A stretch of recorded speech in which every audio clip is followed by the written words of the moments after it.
প্রিয় বন্ধুরা, আসসালামু আলাইকুম। আমরা দৈনন্দিন জীবনে যে সকল কার্যক্রম করি তার মধ্যে আমাদের গুরুত্বপূর্ণ একটি কাজ হচ্ছে মোবাইল ব্যবহার করা। মোবাইল ছাড়া আমরা কিন্তু একটি দিনে একটি মুহূর্ত চলতে পারি না। মোবাইলে আমরা যত ধরনের কাজ করি তার মধ্যে একটি গুরুত্বপূর্ণ কাজ হচ্ছে মোবাইলে প্রিয়জনের সাথে কথা বলা।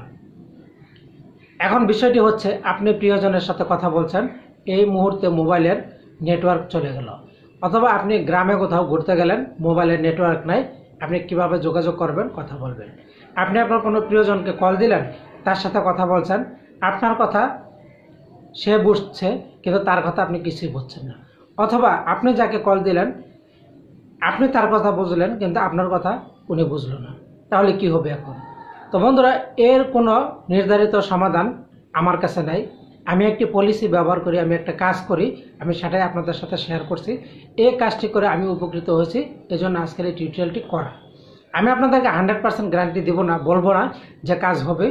আমি যেহেতু উপকার পেয়েছি, আপনারা ট্রাই করে দেখতে পারেন, কারণ এতে আপনাদের কোনো পরিশ্রম নেই, কোনো টাকা খরচ হবে না, এমনকি কোনো অ্যাপ্লিকেশন ডাউনলোড ইনস্টল করেও কাজটা করতে হবে না। শুধুমাত্র আপনারা এই ভিডিওটা কন্টিনিউ করুন, তাহলে কিন্তু আপনারা কাজটা করতে পারবেন। তো এই কাজটা করার জন্য আপনাদেরকে প্রথমে যা করতে হবে সেটা হচ্ছে, আপনি যে মোবাইল ব্যবহার করেন সেই মোবাইলের সেটিংসে চলে যেতে হবে। তো দেখুন, আমি আমার মোবাইলে চলে আসলাম। এখন এখান থেকে প্রথমে আমার মোবাইলের যে সেটিংস, এই সেটিংস অপশনটিতে আমি একটি প্রেস করে দিলাম। প্রেস করে দেওয়ার পর এরকম ইন্টারফেস চলে আসবে।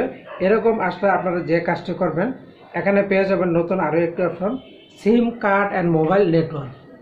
তো এই অপশনটিতে আপনি একটি প্রেস করে দেবেন। প্রেস করে দেওয়ার পর এরকম ইন্টারফেস চলে আসবে। আপনি যদি একটি সিম ইউজ করেন, একটি দেখাবে, দুইটি ইউজ করলে দুইটি দেখাবে। তো আমি কাজটি আমার রবি সিমে করে দেখাবো, তাহলে আমি রবি সিম এই অপশনটি এখানে একটি প্রেস করে দিলাম। প্রেস করে দেওয়ার পর আপনারা ঠিক এরকম ইন্টারফেস চলে আসবে।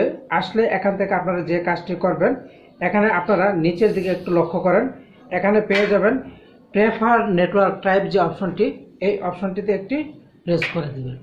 দেওয়ার পর এরকম চলে আসলে এখানে বন্ধুরা দেখুন, আপনারা পেয়ে গেছেন প্রেফার LTE, দ্বিতীয় অপশনটি হচ্ছে প্রেফার 3G এবং তৃতীয় অপশনটি হচ্ছে 2G অনলি। তো আমি যে কাজটি করি, আমি যখনই মোবাইলে কথা বলি, কল করি, তখন আমি যে কাজটি করি প্রেফার 3G ব্যবহার করি।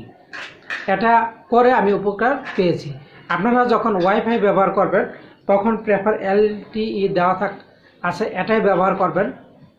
কিন্তু শুধুমাত্র কল করার ক্ষেত্রে, কথা বলার ক্ষেত্রে আপনারা প্রেফার 3G অপশনটি ব্যবহার করবেন। তো এখানে আপনারা 3G অপশনটি এখানে একটু প্রেস করে দেবেন।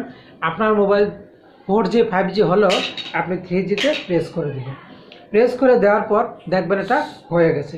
এই সেটিংসটা যদি আপনারা করে নেন, তাহলে দেখবেন যে আপনাদের কাজ, এই যে এখানে আরও একটু কাজ করে নেবেন।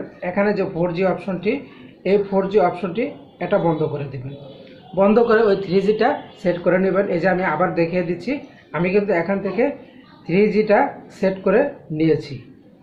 তো বন্ধুরা, এভাবে মূলত আপনারা কাজটি করবেন। এই কাজটি করলে যেটা হচ্ছে যে আপনি খুব স্মুথলি কথা বলতে পারবেন, আপনার কথা নেটওয়ার্ক আসবেও না, যাবেও না, আপনি খুব ভালোভাবে কাজটি করতে পারেন। তো বন্ধুরা, আর কথা বাড়াচ্ছি না, ভালো থাকুন, ধন্যবাদ।